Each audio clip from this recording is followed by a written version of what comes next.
Bismillahirrahmanirrahim. Assalamualaikum warahmatullahi wabarakatuh. Halo semuanya.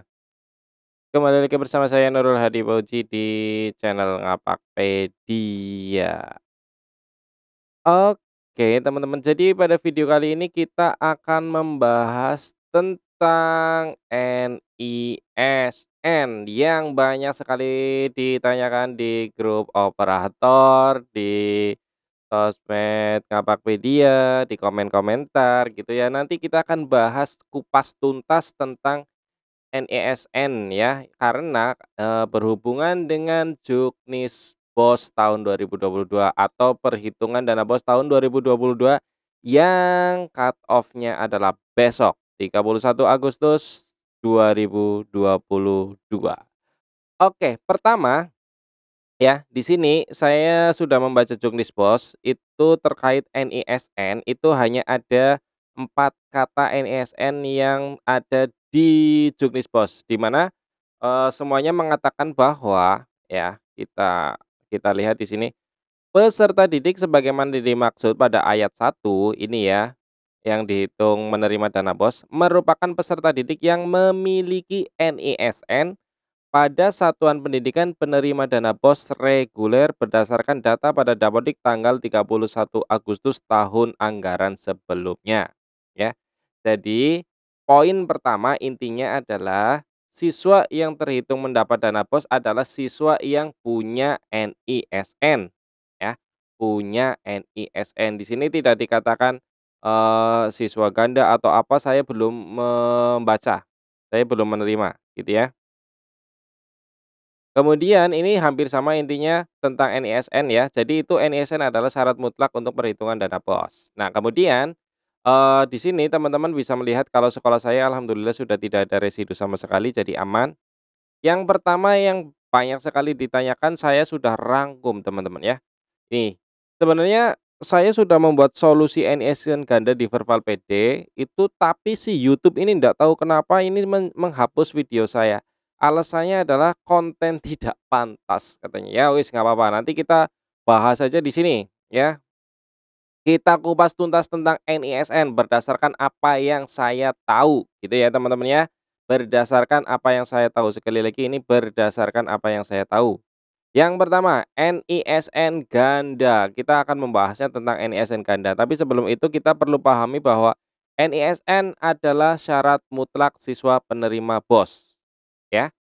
Kemudian cut off-nya adalah tanggal 31 Agustus 2022. Cut off ini tidak berarti kalian harus sinkron di tanggal 31. Misal, sekolah saya sudah sinkron tanggal 21 Agustus kemarin, tapi jumlah siswanya memang tidak berubah. Ya sudah, kalian tidak harus sinkron lagi kalau memang data siswanya sudah sesuai di Perval PD dengan kondisi sekarang.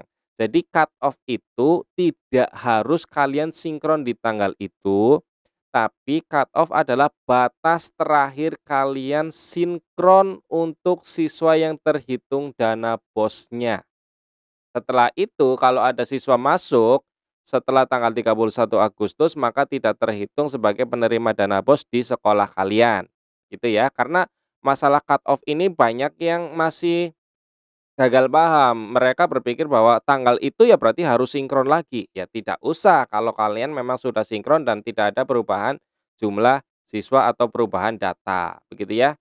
Kemudian ini yang ketiga adalah, "Bang, kalau NISN belum muncul gimana?" Ini ya, NISN belum muncul itu solusinya cuma satu, yaitu pastikan NIK-nya valid ya. NIK valid di Indukcapil gitu ya. Nah, nanti kita bahas di verbal PD-nya gimana melihatnya. Yang pertama, masalah NISN yang belum muncul yang 3A. Jika nicknya adalah pemadanan, ya wes kalian cuma bisa sabar saja menunggu ya. Kemudian yang 3B, jika nicknya tidak valid, silakan perbaiki di verbal PD jika memang di verbal PD-nya yang salah.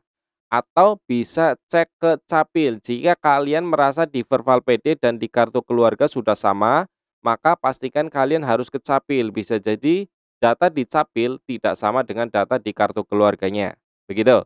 Kemudian yang ketiga C, masalah NISN kosong, semuanya valid, ya sabar aja gitu ya. Kalau NISN saya siswanya kosong padahal semuanya valid, ya solusinya sementara cuma bisa sabar aja gitu ya. Itu yang saya tahu ya. Kemudian yang keempat adalah NSN di Virtual PD itu ada, tetapi di Dapodiknya kosong. Ya solusinya silakan input manual langsung di Dapodik, tapi itu hanya bisa dilakukan satu kali, langsung terkunci, jadi jangan sampai salah input NISN di Dapodiknya, gitu ya. Kemudian yang kelima, nah ini yang paling sering ditanyakan, NISN ganda. Yang pertama, ganda dengan siswa yang tidak aktif. Kalau saya sih sabar aja, ya ndak usah lakuin apa-apa, biarkan termeasure by system ya, tidak ngaruh ke perhitungan dana BOS karena ganda dengan siswa tidak aktif itu tidak menjadi masalah. Nah, yang menjadi masalah katanya, sekali lagi ya, katanya jika NISN gandanya dengan siswa yang sama-sama aktif, misal, eee SMP dengan MI sama-sama aktif, SMA dengan MTS sama-sama aktif, maka yang harus kalian lakukan adalah gunakan menu pengeluaran siswa ganda di Verval PD, menggunakan surat aktif belajar ya, dari data dukungnya. Caranya seperti ini, ya. Anggaplah ya, anggap di sini saya sedang membuka menu residu, bentar. Anggaplah ini kita sedang ada residu, maka teman-teman silakan klik ini, pengeluaran siswa ganda. Tuh sayang sekali sinyalnya lagi tidak bagus teman-teman ya. Oke sebentar, nah ini silakan diisi NPSN sekolah asal, bukan sekolah kalian, tapi sekolah si anak itu sebelumnya berada, misalnya dari MI atau dari MTS begitu ya, NPSN-nya berapa, cari di Google banyak. Lalu inputkan NISN-nya, lalu inputkan namanya, tanggal lahirnya, ya. Jangan diketik manual, ya. Ngisinya jangan diketik manual, caranya seperti ini, ya. Jadi caranya adalah kalian buka tab baru, ya. Bentar, ini saya pause dulu ya karena agak loading. Oke teman-teman kita lanjut ya. Nah, di sini anggap saja si ini, anak ini residu gitu ya. NISN ganda, kalian lihat di sini NISN, kalian copy di sini teman-teman ya. Di quality control itu kan ada NISN-nya. Nah, ini kalian copy gitu ya. Lalu masukkan ke sini. Namanya juga sama, kalian copy-kan ya, copy, masukkan ke sini. Terus ini juga sama ya, kalian tinggal cari sesuai data yang muncul di sini. Gitu ya. Nah, caranya jangan diketik ya, lalu kalian tinggal pencarian, begitu. Nanti, selanjutnya kalau sudah muncul datanya, silakan gunakan data dukung berupa surat keterangan aktif belajar di sekolah kalian ya, yang ditandatangani kepala sekolah, begitu. Nanti tinggal tunggu approve dari pusat, nanti pasti status yang tadinya NISN ganda dengan siswa aktif, salah satunya menjadi siswa tidak aktif, menjadi poin yang kelima ini. Jadi tidak ngaruh lagi ke dana BOS, gitu ya. Kemudian yang ketujuh, NISN ganda dengan siswa kembar, karena ada beberapa yang bertanya juga. Maka solusinya adalah hubungi Pusdatin untuk meminta NISN yang baru ya, atau ULT Kemdikbud. Gitu teman-teman ya, melalui live chat, email atau apapun yang kalian bisa lakukan, atau melalui Instagramnya Pusdatin, silakan cari saja ya. Nah, poin 67 yang katanya mempengaruhi dana BOS ini tidak terhitung ya. Poin 6 dan 7 lah yang katanya mempengaruhi dana BOS sehingga data siswanya tidak terhitung. Tapi kalau residu lainnya tidak ngaruh apa-apa ya. Tetapi sekali lagi semua kembali lagi ke sistemnya ya, dan yang mempunyai kuasa si pembuat sistem ini. Kalau memang sudah rezeki meskipun NSN ganda dengan siswa aktif ya mungkin terhitung juga dana bosnya. Kalau memang tidak rezekinya ya sudah mau gimana lagi, kalian saya tahu sudah berusaha maksimal karena kondisi webnya saya sangat tahu sekali memang tidak begitu bagus. Gitu ya teman-teman ya.